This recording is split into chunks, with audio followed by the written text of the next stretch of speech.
Welcome to the 15th episode of the Right Cast. Today, we gather here to discuss the future of storytelling. And the thing about the future is that it is not promised, but it is guaranteed. So, I don't know. Look, guys, I know at some point people will just think, you know what, why does he start the podcast like this? Why doesn't he just jump straight in? Because we have to have preamble. It's got to have some character, because otherwise this would not be the right cost. And I mean, we could be like other podcasts, just shoot the bull for 10, 15 minutes. I'm not sure yeah, that would be an improvement or a detriment. yeah, yeah, no. So this is episode 15. It's a very, very important episode for a number of reasons. If you stick to the end, you'll find out why it's an important episode. If you don't, well, then you won't.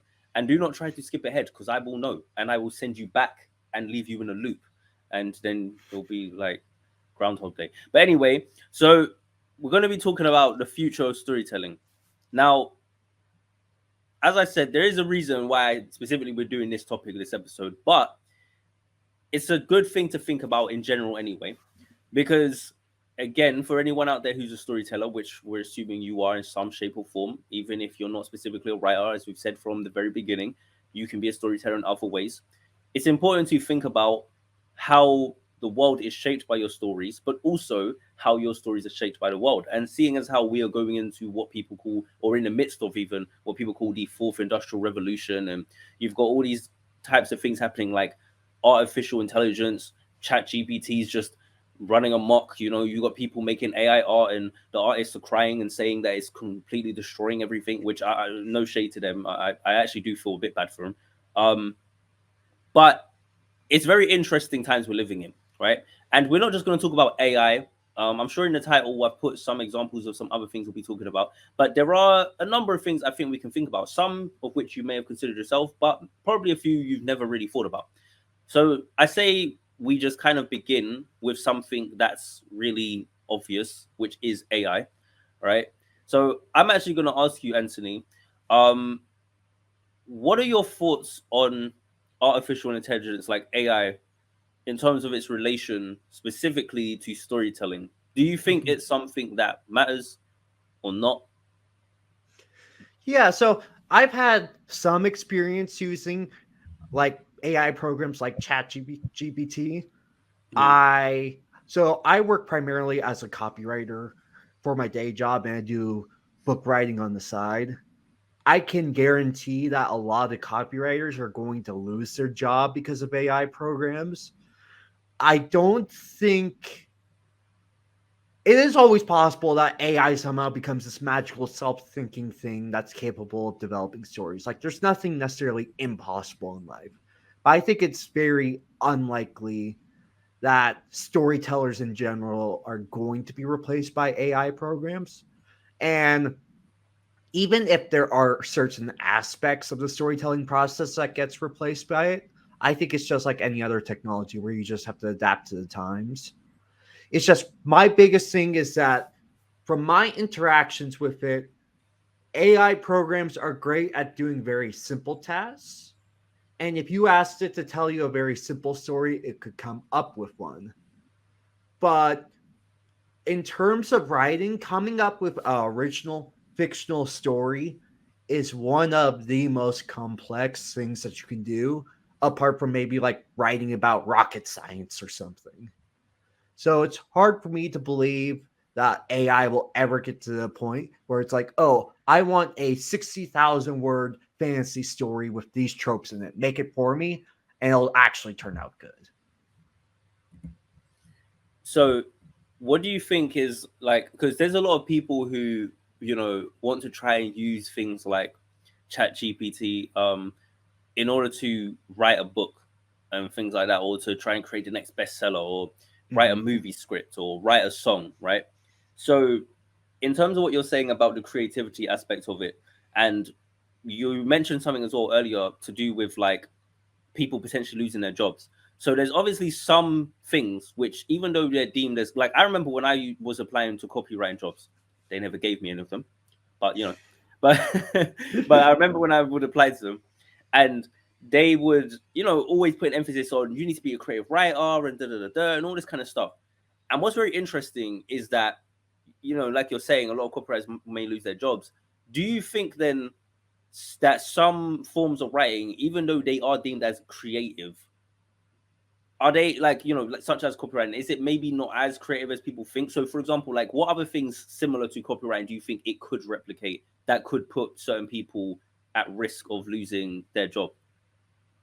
So I'll give you two specific instances, like besides copywriting, and this will kind of, as I give my explanation, you'll understand why a lot of copywriters will lose their jobs.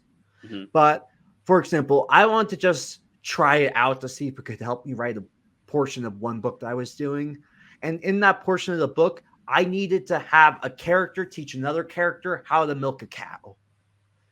I could have just spent a hour looking up all the steps, researching it out, typing it out. But I decided I'm just going to ask the ChatGPT robot, type it out in 12 steps, how to milk a cow.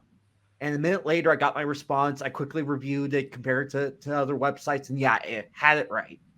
So how I integrated into my book is that I copied the steps, but all the situation around milking the cow, what the characters were doing in between each steps, what they were saying to each other, which character was teaching the other one, that all had to be come up by me.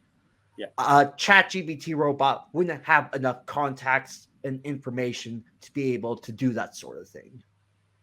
So I know there are ghostwriters whose sole job is to do simple stuff like that, where an author will write 50, 75% of a book, and then the remaining 25% where it's just common information like that the author doesn't know about, but helps with the environmental storytelling, it gets pawned off to a ghostwriter. So in that regard, a ChatGPT robot is going to kill that kind of writing. The other thing I would argue it's going to kill is a lot of market analysis stuff, where I know there are some bestsellers who make bestsellers by just going into the market and seeing these are the most common tropes, these are the most common plot points, these are the most common character archetypes, and then combining it all together, change some of the minor details, and that's how they make their bestseller. I think that analysis ChatGPT type robots are really good at doing that kind of work. So I do feel concerned that there are certainly going to be market research people that are going to be put out of jobs because you're going to have an AI robot that can do their work faster and better than them. Mm-hmm. Yeah, I definitely. So the very, very first thing you're saying about is actually something I want to elaborate on in a bit, but to do with like the research part of it and incorporating that into your own work. But yeah, it's because it just seems to me. So when I think about AI in general, in regards to like storytelling and creative areas, it's just very interesting seeing, like, especially when I first saw AI art, right, which wasn't that long ago. And when I saw how quickly, like, I mean, almost instantly, you can make art. And I'm talking things that look stunning. Like, you're looking at it and it looks amazing. You're thinking, this is lovely to look at. I couldn't believe, and especially when it's things that are close to what you specifically are trying to get. That's insane. And I mean, like, I like it. It still shocks me to this day. It is insane that is even possible, especially because for someone like me, where I have no drawing or kind of like that kind of artistic ability, I've always been annoyed by the fact that I could never represent the things I had in my head to people. The moment I found out about AI generated art and programs where I could do that, I started trying to use them to start trying to create. Oh, let me just see if I can make this character from my book. Let me see if I can make that character. Let me see if I can even make that scene and things like that. And yeah, sometimes it would come out goofy, but the very, very first AI image I ever generated, right, is one of my favorite ones out of all the ones I did. And I didn't even know what prompts to use. I was testing. I was like, there's no way if I put in something this specific, it's going to give me anything good. There's no way. There's no way. It's going to look stupid. It has to.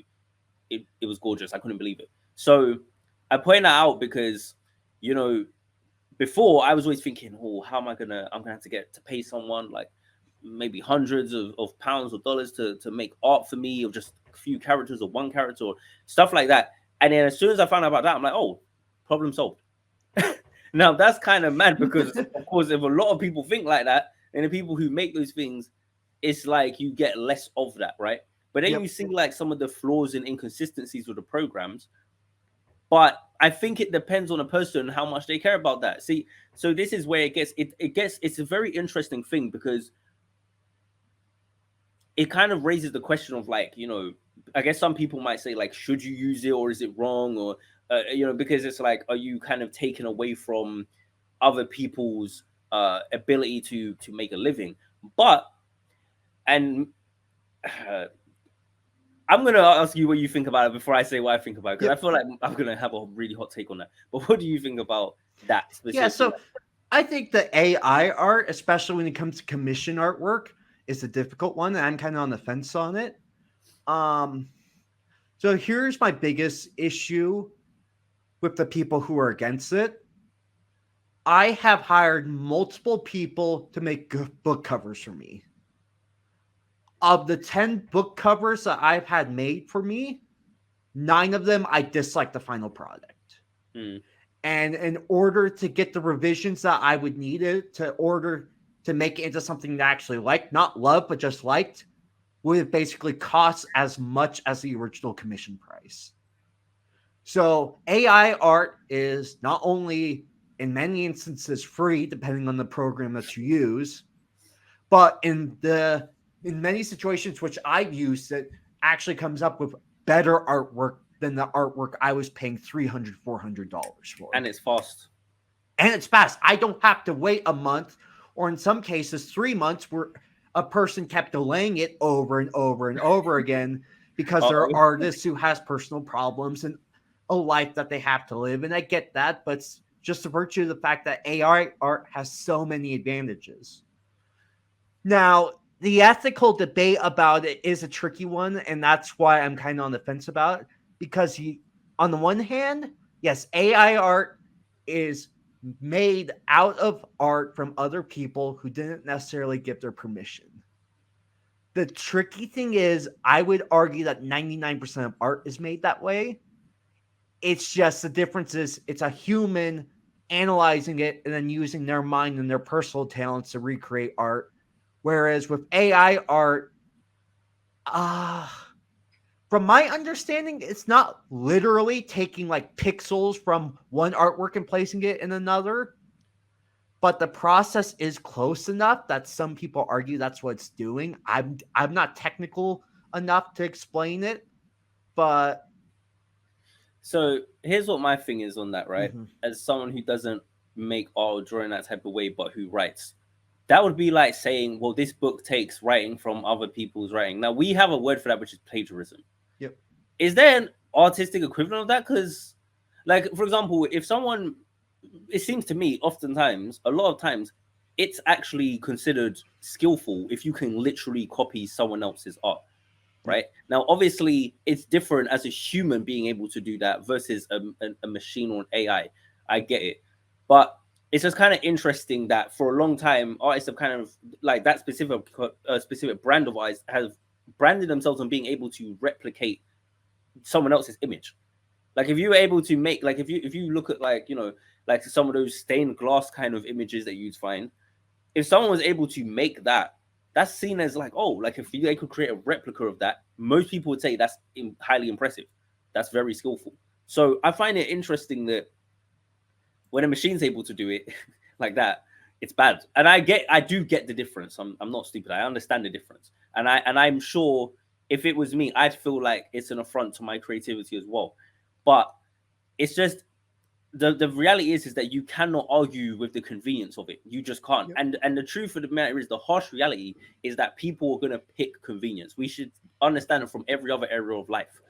Nobody cares about the fact that so much of the stuff that's made, there's all this process and there's ethical issues with most of our modern living.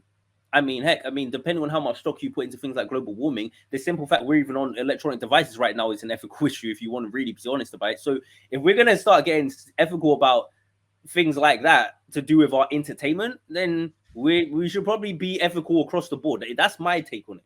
Yep. I don't. And I'm not. If I'm not going to be ethical about the fact that this has plastic or whatever, and Like, if I'm not gonna get ethical about maybe where this hoodie was made and the microphone I'm using and the laptop, I'm not about to get ethical about AI art. I'm sorry. That's just my take on it personally. I think that's just and it's weird because I do understand, especially as an artist myself, I do get it. Trust me, I do. But I'm telling you right now, and maybe no one believes me, but if I have the same view if it was writing. If it turned out that the AI could create books, like, I'd be like, it is what it is. I'm just gonna have to compete. Like, I'm just gonna have to do better than it. Like, it's that simple. Because personally, and maybe I'm arrogant, I don't think an AI is gonna write a better story than me. I don't. I'd love to see ChatGPT try. I tell you what, and if it can, hey, well then you're gonna be getting books really quick. But that's about it. Like, I think that, you know, and that's another thing is there's even some artists who like it and who say that they find it useful. I mean, so it's an interesting debate. But I wanted to kind of in regards to it to do with like writing specifically. One thing I will say to do with the writing AIs that I really like is the thing you mentioned earlier to do with like editing and stuff. I did want to just quickly just share this image just because I think it's funny. I mean, it's not actually funny, but it's what ChatGPT will say to you if you ask it if it can write a story, right? Like, can you write a book? So, you know, I mean, if you ask it like, "Hey, ChatGPT," well, no, we can't do that. If you say, "Hey, ChatGPT, can you write a book?" This is what it's going to tell you. Like, basically, no. No, it can't, because it will tell you straight up it's not creative enough to do that, you know. But some stuff that's really useful is like, if you wanted to ask it, you know, like, let's say you're like, okay, you know, I want to write, like, you know, a historical fiction piece. So, you know, what should I read and research in order to do that? You know, here you go, right? Give you a list like that, right? And now you've got some reading you can go through. Um, and you don't have to go and, you know, scan the internet and try to find those things for yourself, right? Um, so I like things like that. Just that kind of the ability to use it like that. But there's even other things. So I even want to show this just real quick, just to show some of the versatility of it. Even a book outline, not the type of outlines I do. I'll tell you that right now because my outlines are in insane detailed. But even things just like this, like, you know, please create an outline for a crime novel I am planning to write. The action takes place in 1800s London. Cool, you know, and it's like, by the way, these are not my screenshots. I just found them online. I've actually surprisingly not used ChatGPT, but after I was looking up for this podcast and looking at these screenshots, I'm going to, so I can do research like this. I'm going to be, I'm dead serious. Like, I'm going to use it to do research. It seems very useful. Like, when I was looking through this, I was like, wow, I did not realize it was that useful. So, you know, like, it's great. Like, you can use it for these types of things. And the people I'm mostly thinking about maybe isn't even necessarily like me. People like me, you, Anthony, we can still use it and it can still be very helpful. But I'm specifically thinking about people who are new writers. One other thing that it can do, and I have a screenshot of this as well, but I'm not gonna pull it up. But it's like, you can even ask ChatGPT to help you with editing your writing. Now, I'm gonna be honest, I'm so prideful, I probably would be like, no, I'm not gonna ask you AI. But but it would have been like, that stuff is very helpful. Back when I was first learning the craft and I was trying to learn how to improve my prose, I could have used something like that. And now I think what will happen in the future, since we're talking about the future, I think there will be a sort of elitism based around whether you use these things or not. And I do think you'll have your purists who are going to be like, well, you know, I wrote my novel and I never used ChatGPT. And I get it. That's going to be something people pride themselves on. They'll be like, you know, I did it like the good old days. And we may get to a point far in the future enough that that stuff is so integrated that you may not even be able to escape it. It may be that you're using Microsoft Word and the AI is just integrated into it. You know what I mean? Like, it's just there and everyone uses it by default. And in school, you're expected to use it. It might become that integrated someday. But for the moment, right now, we're kind of trying to deal with how it's disrupting everything. And it is disrupting things. And it's interesting just watching it happen. It's unfortunate, but this is what happens with technology, right? Like, it's the same way, like how with taxi companies and Uber, right? Hotels and Airbnb, even though hotels are still doing okay, but at the end of the day, these are the types of things. Cinema, everyone keeps talking about cinema's dying, like because of on-demand services. Like everything is being disrupted by technology moving forward. So I think it's a little bit, you know, unrealistic for you as an artist to think that you will not at some point also be affected, right? So I think it's just how it goes. Another thing I just wanted to quickly mention as well is like the audiobook AIs that you have, or I say audiobooks, they're mostly what do you call it, voice synthesis or something? Something like that. Yeah, like those types of things, or the things that can like copy people's voices and stuff. Which, again, there's problems with that, and you know, it's similar to like the deep fake type of thing. And when you combine a deep fake with a voice, you know, like technology can be weird. But this is what, hey, this is why sci-fi decades ago, what was it talking about? You had your cyberpunks with the dystopian side of of tech, and then you had your more like kind of utopian sci-fi, which I think like Star Trek is meant to be more utopian, if I'm not mistaken. Um, so yeah, that's the two ways people look at technology. Do you think it's going to be good for humanity in the long run or not? I guess time will tell. But this is we're in the midst of it, and that's interesting in and of itself. And in regards to things like stories, yeah, you're going to be affected by it. So where you stand on it is something you'll have to figure out. Whether you want to use something like AI or not is something you're going to have to figure out. Um, but yeah, is there anything else, Anthony, you want to say in regards to like the AIs, like the audio books or writing ones or anything No, like I that? think you already made the point that I just wanted to add earlier, which was it's not just convenience, it's still going to be quality that rules at the end of the day. Where, as you mentioned, AI is not going to replace writers anytime soon because it doesn't make good enough stories. AI art is taking over because AI art is often producing works of art that's better than what real artists are producing. Yes, that's the problem. That's the problem right there. That's exactly. And so my biggest example is always farmers, where we used to be as a society 60, 70% farmers. That was everyone's job. That's what we had to do just to survive as a society. No one really complained about farmers getting put out of work once machines started arriving to help with agriculture because it made everyone's lives better. Do I think that necessarily AI in the entertainment storytelling industry is going to make lives better? Maybe. I think there's actually ways that it could explore personal issues about people that the average person can't examine because they are a person. Sometimes you need something that isn't a person to figure out what's wrong with you. That's why you have to go to a doctor and get a CAT scan because a CAT scan can do something that a doctor can't do by themselves. I think that's an analogy that you can use for what AI might be capable of. Or it might just turn into a self-replicating machine that kills us all. So it's like you said. Yeah, yeah. I guess time will tell. But yeah, it's very interesting to think about. I hope that people find a way. I keep trying to think about how we'll integrate into something like cinema, like someday. But one thing which we will talk about later on is like indie kind of things and independent creations. And I think in regards to stuff like that, like what I just said earlier, things like when I want to show people characters, or if I wanted to make a poster or anything promotional as an independent like storyteller at the moment, that stuff makes it easier for me to do that. Like literally, there's times like I've now, if I wanted to, I could make a YouTube channel and have actual visuals. You know what I mean? Like because of that, I couldn't do that, and I could do it fast. I could make a consistent content rollout. Like you, and it's not going to cost me anything but time. So yeah, you know, it might take away from some people's creativity, but for someone like me, it actually makes it easier for me to be creative. So it's not actually completely anti-creativity. That's the messed up thing. It's just about which particular brand of creative you are, unfortunately, or fortunately.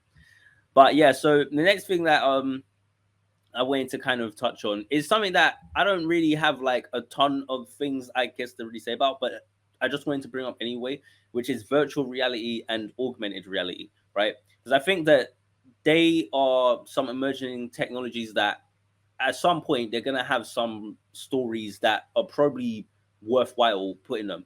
As of right now, to my knowledge, I wouldn't say there's anything I can think of real note that's in either of those things.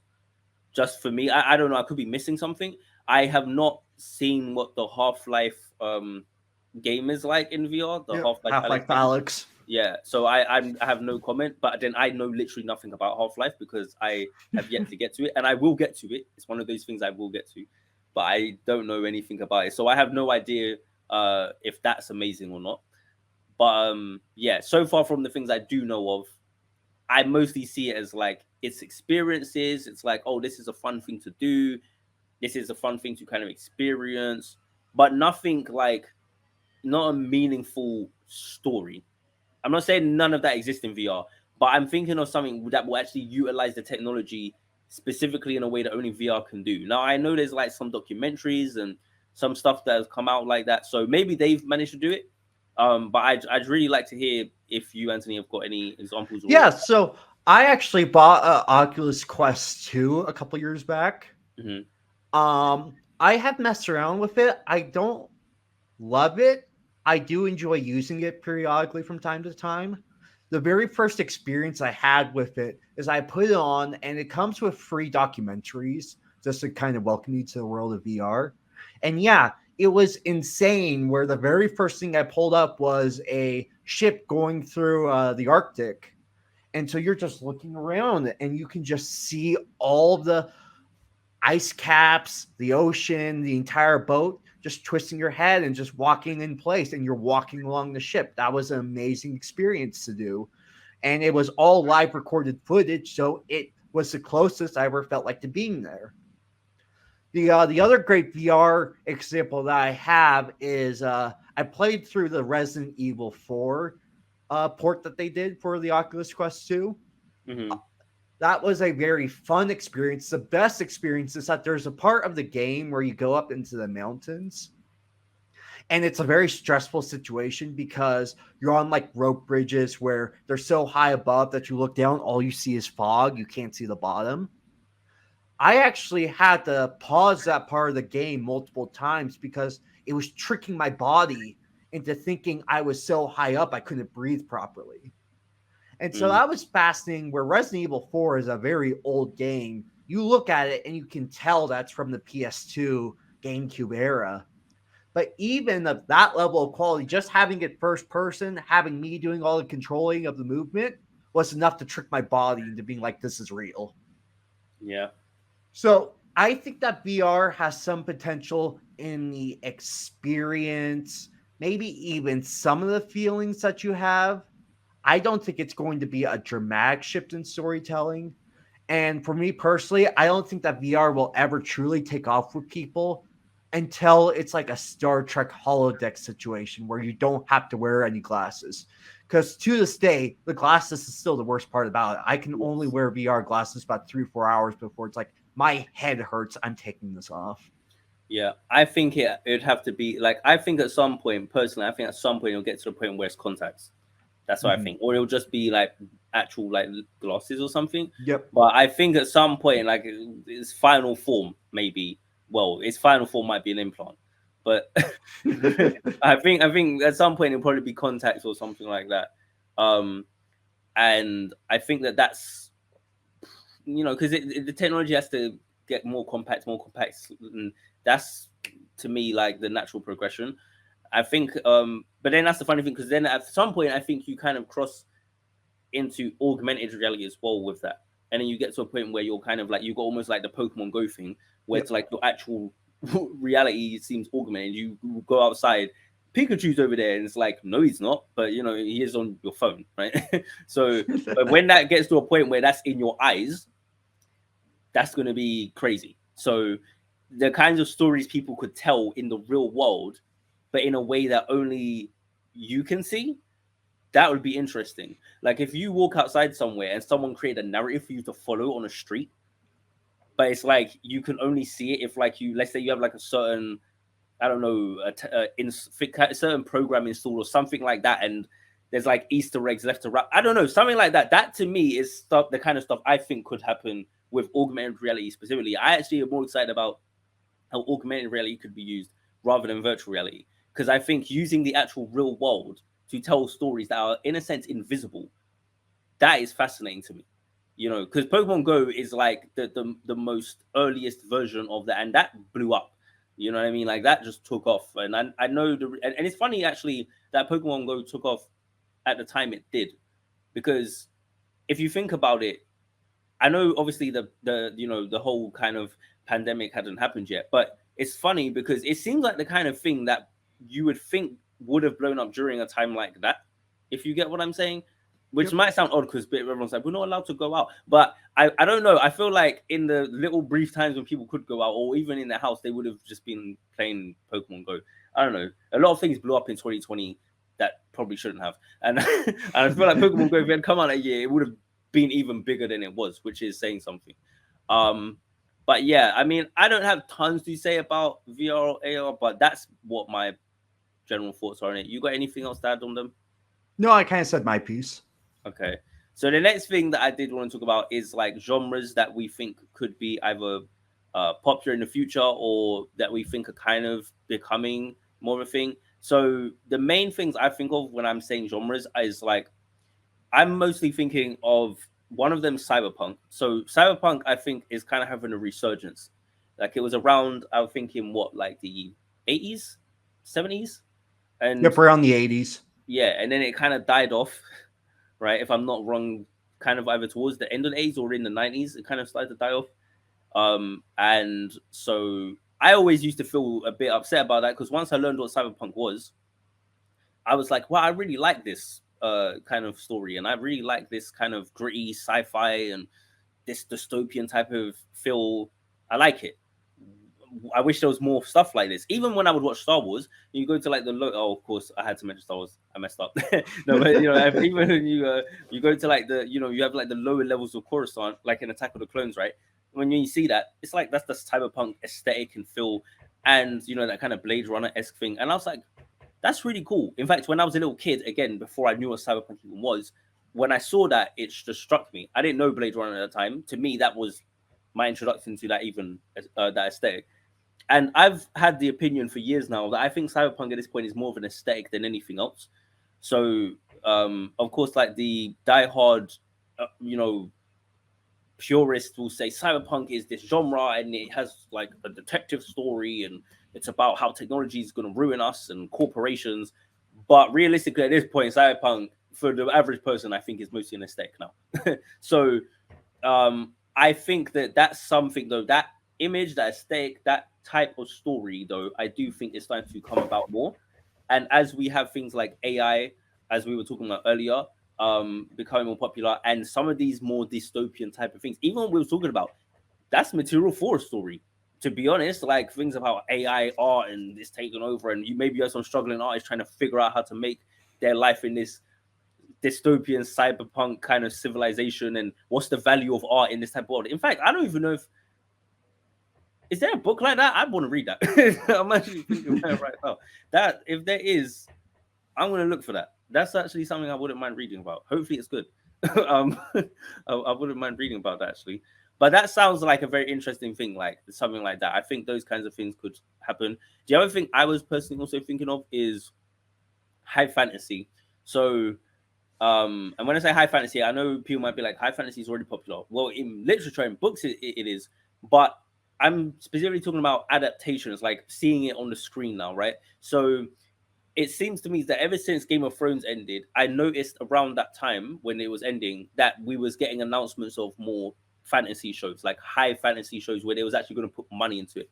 Because prior to that, and I was very conscious of this since I was making a fantasy novel myself, I was like, what can I watch as references? Like outside of Lord of the Rings and Harry Potter, right? Like what can I watch as a reference of like a high fantasy epic that has a lot of money put into it that's really popular? And there wasn't really anything. Now, when it came to sci-fi, there was more things I could turn to. And when you get to fantasy on like a kind of smaller scale, or just more of like a kind of like, like an Aragon or something like that, where it's like it's more of like a simple journey, there was a bit more of that.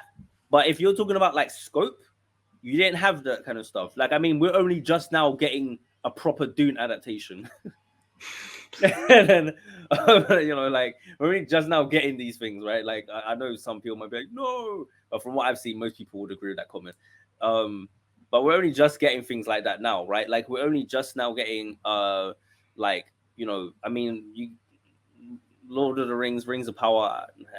I don't know, but the point is that you're getting those types of things, right? Shannara or Shannara, I don't know how people pronounce it, right? You're getting these different shows now, Netflix series, because everyone wants content, which we've discussed in the past before. But because of that, they want content and they want these more imaginative genres, and they're noticing that fantasy is very popular with people. Even like Sandman, right? Like these types of things. Like there's a lot of things that for ages I was always thinking, why is there not proper adaptations of these things? And now they're getting them. And it's no coincidence to me. It's after the success of Game of Thrones that everyone's trying to jump on, trying to have the super successful fantasy series, because Game of Thrones proved that the world could be captured by that. See, Lord of the Rings, yeah, it was Oscar winning and everything, but I think it was all of those things in spite of the fact most, because there's still a lot of people who would be like, I'm not watching Lord of the Rings. Whereas Game of Thrones, I don't. Most people, like, I don't say most, but there was so many people who at least attempted to watch it. You know what I mean? Like, and a lot of people did watch it. A lot of people I know who would never watch Lord of the Rings were watching Game of Thrones and all the way to the end and loved it. Some of them even loved the final season. But so it's very interesting how that kind of works. So Anthony, I'm rambling. what's your thoughts on genres, Yeah, like so of them? I'll provide a couple of my suggestions, but I just want to provide a quick few comments on yours. The Hmm. cyberpunk one is interesting where it's funny. Here's our Brandon Sanderson mention of the week. Hmm. Him and Dan Wells on their Intentionally Blank podcast, their episode literally this week was about cyberpunk. Oh, And they were talking about how they do think there's going to be a cyberpunk resurgence. It's just the issue is that no one's really sure what cyberpunk is right now. Where, yeah, it's as you mentioned, it used to be kind of the neon aesthetic, the replacement of body parts, wetware is how they referred to it. Whereas, and it used to also be a big focus on environmentalism, overpopulation, stuff like that. From what I'm starting to see as cyberpunk projects nowadays, there's definitely a shift where it's like cyberpunk isn't necessarily the flashy body modification, the neon stuff. Now it's a lot more subdued where you can't tell when people have implants or not. There's a bigger focus on, as you said, AI. I think that a lot of people have been turned off by the environmentalism message, especially with all the Greenpeace efforts that are ongoing nowadays. And there's also a lot of countries that have underpopulation problems instead of overpopulation problems. So there's not many stories about that. So I would make the argument that you are going to see more cyberpunk stories going forward, but I think they're going to be more similar to Final Fantasy VII instead of something like a Blade Runner going forward. hmm, And yeah, then in terms of the fantasy stuff, I totally agree. You're definitely going to see more fantasy stories going forward.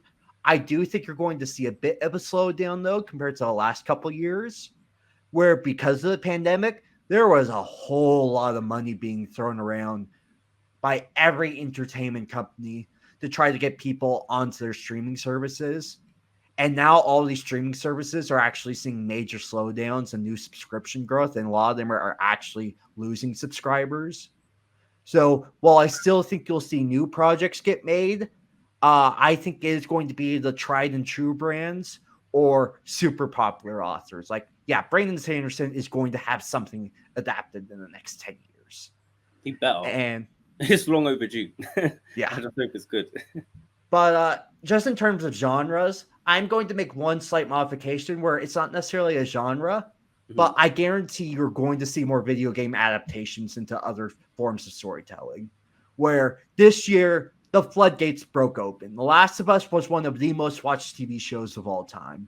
The Super Mario Bros. Movie, when it finishes its theatrical run, will be the fourth highest grossing movie, animated movie of all time, and it's going to probably finish its run around 1.3 1.4 billion dollars. So I will be very shocked if we do not see a Red Dead Redemption or Grand Theft Auto TV show in the next 10 years. Yeah, yeah, for sure. And this is the thing as well, because there's like you start seeing like them just waiting to make things out of everything. I think if I'm not mistaken, they even announced a Fallout show. If I'm not mistaken. So yeah, it's the brother of Christopher Nolan is making that. Hmm, okay.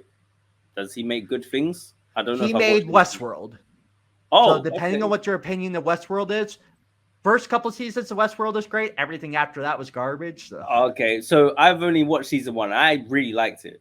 yeah, So, but I started season two, but I just haven't got back to it. But from what I heard, though, a lot of people did say what you just said. Like that, to be honest, it was harsher than that. A lot of what I heard was that season one was the best. yep. So, but yeah, I mean, I really liked season one, but I kind of hope it's not the peak. I'll still watch it at some point though, because it's still an interesting concept. But yeah, Yeah, and okay, just in so terms of other stuff, there is already a Twisted Metal TV show.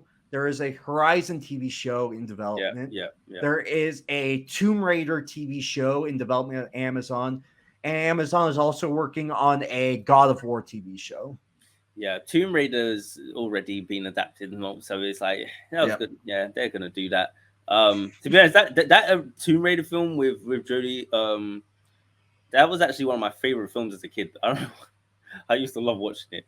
Um, but I don't know, I liked a lot of things as a kid that I don't know if I watch it today if I'd like it, but Yeah, yeah, I believe it's the first one where that was one of Daniel Craig's first movie appearances. yeah, that's probably true. Thinking back, and I forgot he was in it, but yeah, yeah, he was in it. Damn. Okay. Yeah. Okay. Yeah. But yeah, it's interesting to think about because that's actually a very good one. I didn't think of as well. Yeah, I think video game adaptations are going to happen. To be honest, it's adaptation in general, and I think part of the reason why is because a lot of things that we liked when they were like lower, I don't want to say quality, but like like PS1 days and that kind of stuff. So as the tech's growing and these games are becoming more cinematic in nature, and the way they present their stories is more cinematic, it's just going to make the natural jump from one to the other a lot easier. It's easier to take something like The Last of Us and make The Last of Us become like it's easy to take The Last of Us and make it into a show. I'm not saying it's easy to do exactly, but I mean it's easy to try and do that because you can look at the game and it's already quite cinematic, right? Like the game's borrowing from that medium, right? So it's like when you have authors and they write books and you can tell the book's kind of written in a way for the screen. Like Yep. they were probably trying to go for a movie deal, like you can tell, right? So because they're not really using the written word to its full advantage, they're mostly writing in a way that would sell it easier, and you can see the casting maybe even and stuff like that. So I think that that's definitely going to play into it. Also, you're talking about like money being thrown around, and that's another thing that I always saw as the big issue before a lot of these new fantasy shows and stuff and adaptations were being announced, is that it's a very expensive genre. I mean, even Dune, the like don't I don't know exactly how much was spent on it, but that first movie looked like everything looks insane. Like in terms of just the scale of it, it looks crazy. So it's like, yeah, it's not cheap to make these things, So you're gonna want to be tried and true for sure if you want to have that level of adaptation because there needs to be. And to be honest, I'm shocked at how well Dune did, just for the simple fact that maybe that's just my faith in audiences not being high enough sometimes. But I'm like, wow, people. It's because especially with the Blade Runner film, where people are like, oh, this was slow and it was boring. I thought people would think the same thing with the Dune film, but Yeah, I was shocked where my mom went to see Dune. My mom isn't really into sci-fi at all. Basically, she'll watch Star Wars and that's it in terms of sci-fi. And she loved the Dune movie, where it was one of her favorite movies of all time. how? What happened? Like, I don't get me wrong, I really liked it, but how did it capture? Like that film fascinates me. In terms of like, I need to rewatch it again. Like, it's so interesting how it managed to like. There's so many people I know who I'm telling you like their taste does not. That is like out there for them. And it's just like they're like, yeah, it was amazing. And I do honestly think, and this is just my personal speculation, I do think it's a similar thing to graphics in video games or really pretty prose in a book. And I've always said that to me, like prose in a book is like graphics in a video game. And so in terms of like a movie, it's the same thing, it's the visuals. Because I think a lot of people like if that movie didn't look as pretty as it does, if the cinematography wasn't as good as it is, it's so masterful with the shots. You can freeze it at a lot of points and it just looks amazing. It's like a wallpaper. Things like that I've noticed, they tend to have and that's not to say it's not good enough in other aspects, but that specifically, that superficial element definitely tends to capture a lot of people and tends to make a lot of people be converted into enjoying something that they otherwise maybe wouldn't. That's what I've noticed. Like if something's going to be slow burning, it's going to be really like kind of thought provoking, it's going to have that kind of level of substance to it, it has to have the start. I think that's actually something we brought up on other episodes, and something like that, Dune, that kind of adaptation has that, has the style in spades, like spades. I mean, it's insane how much style it's got. And like and then it also has the substance. I think it's the type of film as well that makes people, and maybe I could be wrong saying this, but I feel like the way and how it presents itself, because it doesn't really hold your hand at all, which is so refreshing in this day and age with media. Um, I think that makes a lot of people feel like they're more sophisticated. What I'm just being honest. That's honestly what I think, and I'm thinking specifically about people who usually don't engage with that type of media. You know what I mean? I feel like for them, compared to what they might be used to watching, that might be several steps removed, and that just makes them feel like, yes, this is the finer things, and like, that's what I think. Which I hope, I don't care so long as it makes. I'm just glad it's successful because we need more things like that being made. So I hope more stuff like that happens. And that actually brings me to the other thing I've got written here, which is remakes and reboots, which I think, well, that's not even necessarily the future of storytelling. At this point, it's pretty much the present, but I think for the foreseeable future, we can expect a lot more remakes and reboots to be coming our way. I mean, would you say the same or? Yeah, no, of course. I mean, the joke is that it varies by the industry of how successful they are. Where in the video game industry, I'm actually all for it. Where like you look at some of the remakes that have come out in the last few years, and they've almost been universally great. Whereas you look at many of the movie remakes out there, and they are very hit or miss. They're talking about remaking Harry Potter Well, yeah, they already announced it is now going to be a TV show TV on show. HBO Max, which I'm actually more okay with than the average person because they announced that they're going to make it much more closer to the books. Where that was my crit. I actually did a reread of the whole series last year because I was preparing for my own like magical type series. And I was surprised at just how many things they changed from the book. So again, So it's going to be very hard to capture lightning twice, but I do think that making it a TV show instead of doing it as a movie series again at least gives it a chance to succeed. Where if they just did movies, no, that would have been doomed. yeah, I that is something I do agree with. Like when I saw the TV show thing, I thought, okay, because if you try and do his films, I think people, even if they actually come out well, I think you're just gonna get pushback for the simple fact people are gonna be too attached to the original films. Like it's not enough of a gap. It's just not like that's still too much. Like I'm not like I'm getting older now, but yeah, it still feels like it wasn't that long ago for me, and it was part of my childhood. So it's like I don't know. So I think that I think no matter what they do, they're gonna get some criticism. Oh yeah. But I think yeah, as a show, it's better off for sure. But that's what I'm seeing as part of the future is just remakes like that. I don't know. I do think part of the reason why, to do with what you said earlier, why with the video games it can be done better as well, is partially to do with the fact that it's a more tech related thing. The Yep. thing about films is that like a lot of like no one wanted video games to look like that back when they did. I don't think, right? Like no one wanted Metal Gear to look how it looked, like Metal Gear Solid to look like that on the PlayStation. No one wanted Final Fantasy 7 to look like that. So if we could, like, that's why, like, back then, like, whenever you had like the cutscenes, people would be like, I used to be one of those people. I'd play Final Fantasy, like when I first played Final Fantasy 12, and this was me not understanding how pre-rendered cutscenes worked.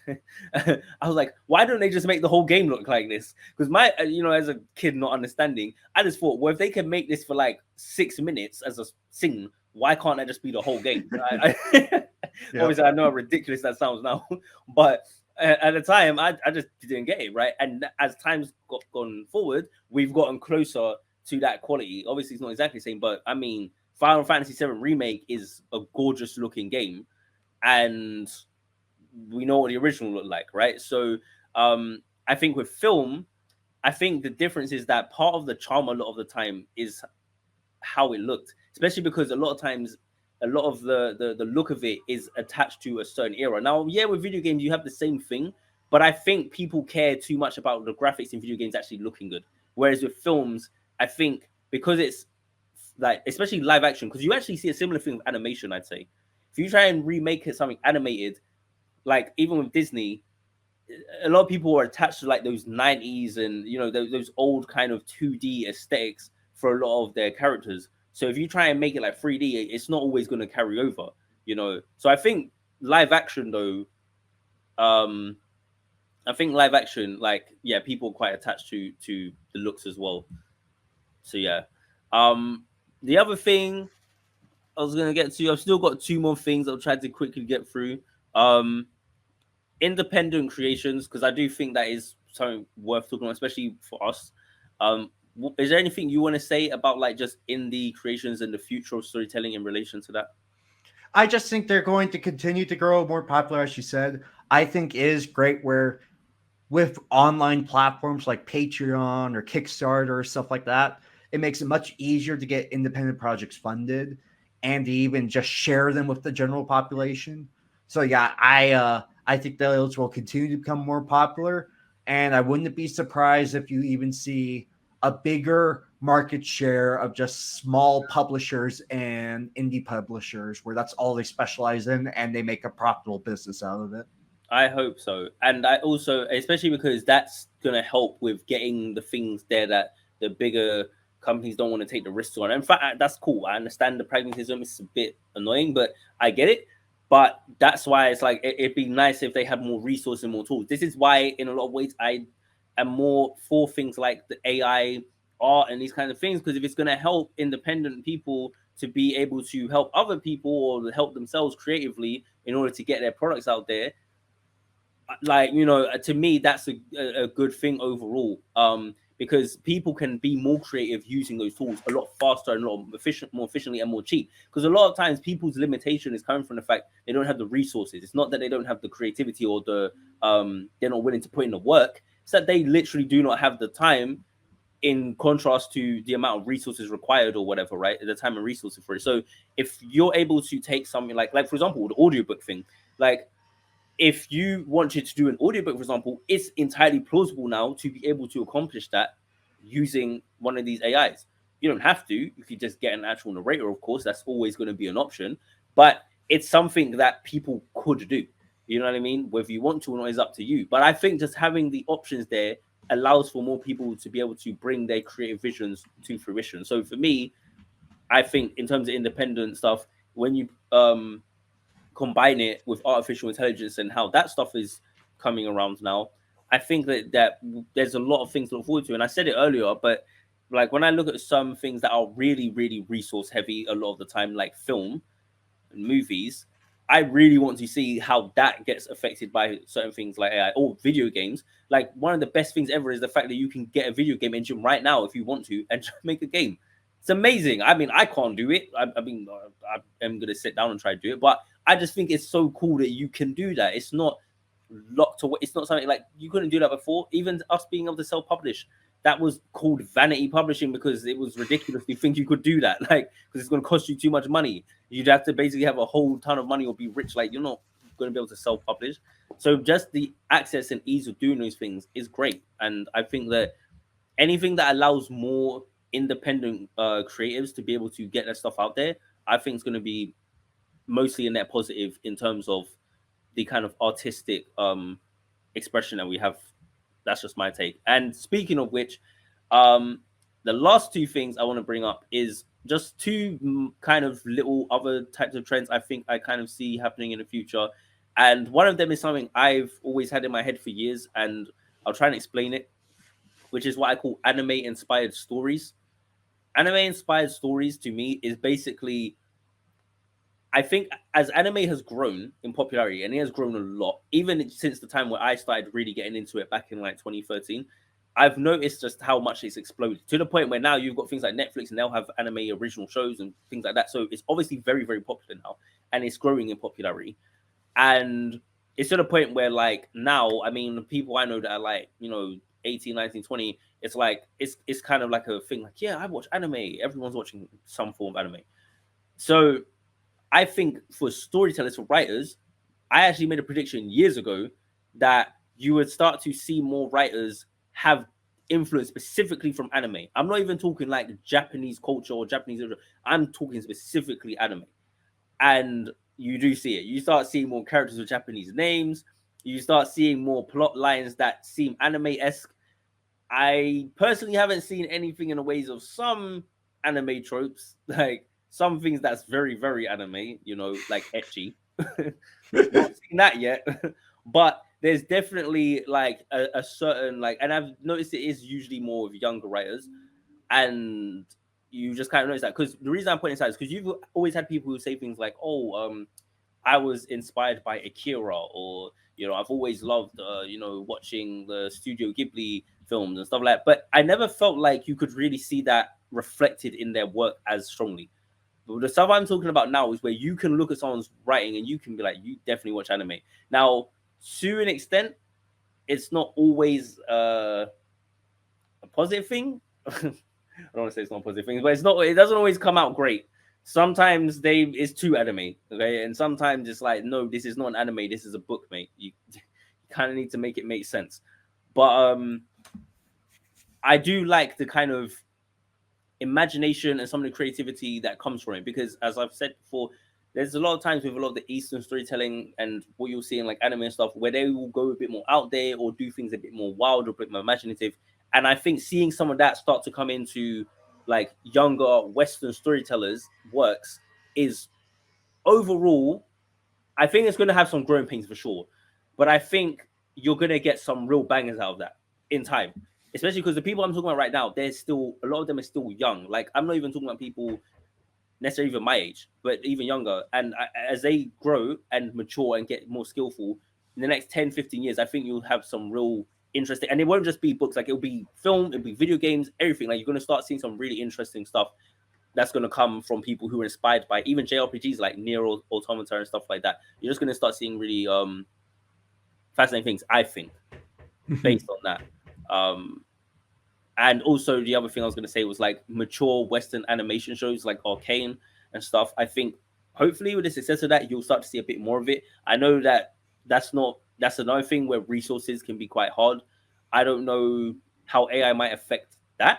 I have no idea, but maybe it will make it easier for people to do that. I don't know, but if it does, then that kind of is part of my point of hopefully it means we get more things like that.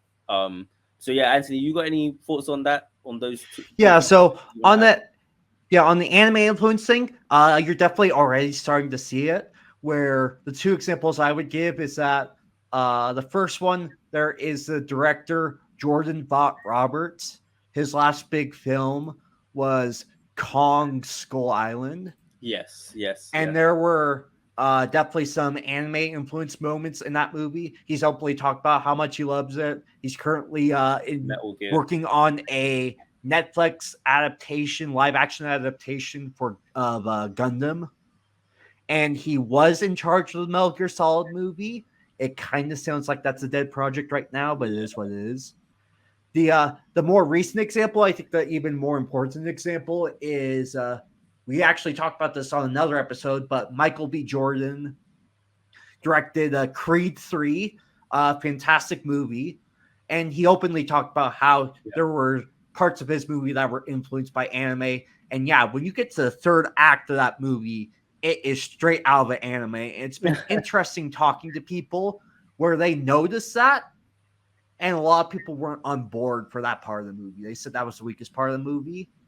I'm kind of on the fence about. I thought it was cool what he was trying to do, but I don't think he executed it as well as he wanted to. But it was interesting that he made the attempt. And then you think that's probably partially because it's an anime thing. I haven't seen Creed 3 yet, but when I do, I'm sure maybe I'll see what you're talking about. But do you Like think I that get for him, it was because he's a first-time director. What he did as a concept, I think, was actually a brilliant concept. He just didn't have the experience he needed to execute it properly, where it was just weird camera angles, the environment was weird. I would have just changed minor details, and I think it would work great. yeah, see, and that's what I'm saying. It's going to go through those growing pains, but I think in time, we're gonna start seeing some real masterpieces with that type of influence coming out. And Yep. I that alone to me makes me excited for the future of specifically your Western storytelling. Because I think that that's one of my gripes growing up is whilst I've loved a lot of things, that's one thing when I would look at like some of the Japanese storytelling, I'm like, why don't we have some of these types of things more in our work? And you'd notice there's more of this kind of mentality because most of the people who are making the stories were not influenced by that. You listen to like a lot of people I've listened to who were making the stories. When I listen to who the influencers were, I'm not hearing Japanese things, which is fine. But because their influences are coming from usually Western storytellers from previous eras, it's the same type of style that's being passed on. As now you get people who are being inspired by other regions of the world, you're going to start seeing that flavor incorporated into the Western stories. And that is something personally I'm very, very excited to see. So, Mhm. yeah. And then just a comment on the other one. I'm not sure if the growth of mature animation storytelling is going to happen. Hmm. Where again, anime is more popular than ever throughout the world. The thing about the animation industry is that number one, the animators are paid basically minimum wage in Japan. It is very tough to make a living off of that. And so, for example, Arcane was a fantastic, very well done show that only got made because they had the funding of Yeah. Riot Games behind it. Now, it actually worked out very well where because people enjoyed Arcane so much, they signed up for League of Legends and they picked up a significant amount of players from it.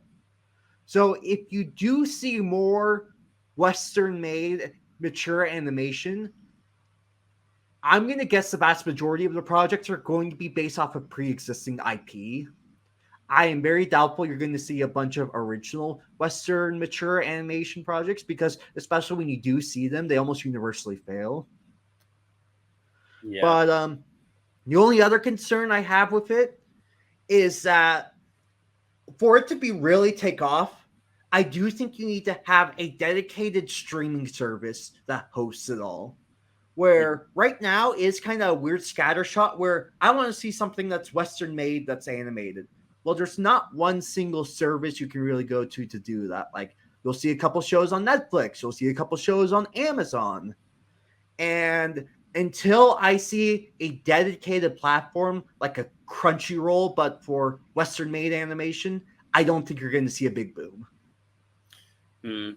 But you see, but that's the thing. Don't you think people are gonna have to make though the content first for them to have for anyone to feel like Yep. it's worth making a platform? So And that that's kind the of puts it, problem. yeah. So yeah, well, I don't know. But I think then if yeah, I don't know. Well, maybe it'll just take someone like Riot to do it. I don't know. Maybe Riot will just have because Riot's been doing the animation thing for years anyway. Maybe it'll just take them. They'll just start doing it. I don't know. That could be an entire field they could get into is just start adapting other things. I don't know. Why not? Right? It's more money for them if they decide to do it. So maybe.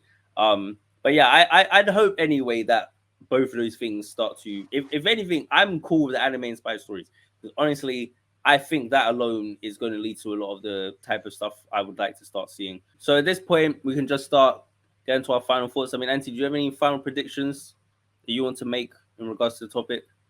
Yeah, so my final prediction is that we're going to see a return of what I basically call web serials, Hmm. where back in the day, serial storytelling referred to the fact like Charles Dickens, he did not originally write novels.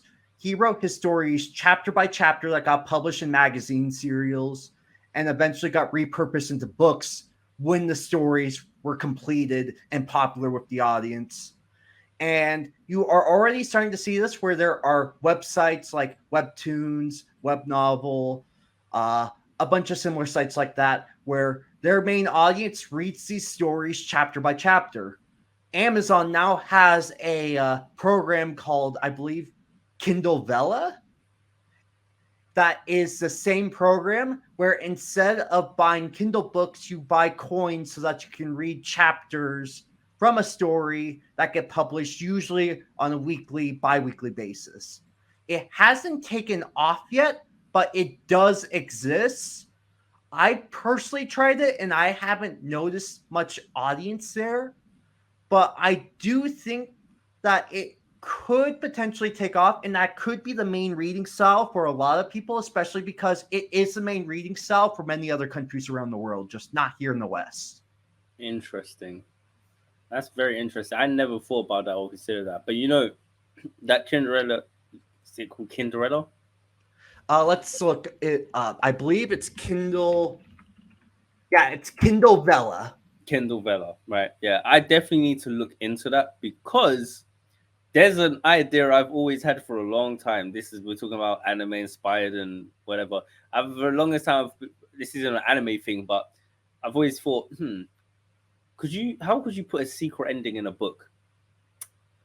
And for the longest time, the only thing I could think of was if you could somehow just create something where people didn't have access to it unless they like they. I always thought you'd have to have some special conditions or something, but it's like, it doesn't really doesn't work. You can't do it in a book. You can't do it. So the only real way you could do it is like in an ebook, and even then, it has to be done a certain way. But Yeah, I wanted to try that for a book that I recently wrote, and the best thing I came up with is that at the end of the book, there are questions that will test you on how closely you were paying attention to the story. And if you answer the questions, you'll come up with a website link that you go to, and then there's an extra 2 chapters that are only published on the internet.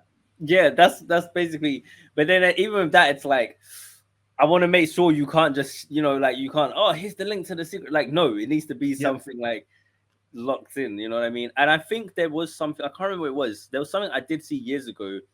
I can't remember. There was a program that would like where you could read up until a certain point and then you could block something. I can't remember what the program was, but there was Mhm. something where you could have like blocks of chapters. But yeah, it's but that's just anyway. That reminds me of that idea that type of thing. So yeah, I'm not surprised that you're literally the only other person I've ever spoken to who said that idea. This is how you know that's how you know you're too inspired by these Yep. things. But this is my point. This is my point. The fact that you and I exist and had that similar idea, even though I've never heard anyone else say that before in all my time listening to people talk about writing, that shows that there is going to probably be other people out there who play RPGs and things. And like, how can I do this? And blah, blah, blah. So I think that's gonna start happening, and you're gonna maybe see some interesting things come from that.